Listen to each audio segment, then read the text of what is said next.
factor this quadratic using the AC method. The AC method takes the A term and multiplies it by the C term. So you multiply 2 by 8 to give you negative 16. Now you take everything that multiplies to give you 16, 1 and 16, 2 and 8, and 4 and 4. That's it. Now you look at these and determine which of these can add or subtract to give you 6. If you take 8 and subtract 2, you get 6.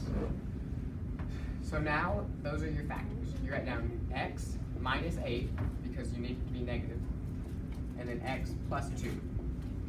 But because you multiplied by 2 in the beginning, you have to divide everything by 2. So you end up with x minus 4, x plus 1. This is just a normal quadratic that you can factor very easily. You split the x terms, and since this is negative and this is negative, you know one's going to be negative and one's going to be positive. So now, since this sign is negative, the bigger number has to be negative. And what can you multiply to get 28? And add and subtract to get 3? It's 7 and 4. So you know 7 has to be negative and 4 has to be positive.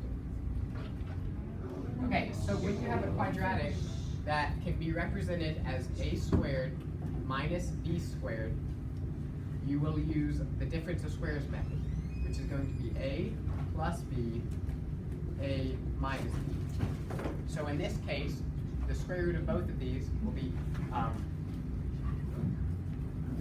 2p and 3.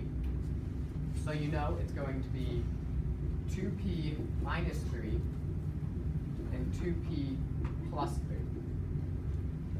The next method you can use to factor a quadratic is if you just have an x squared term and no other x, you can isolate the x term in a square root.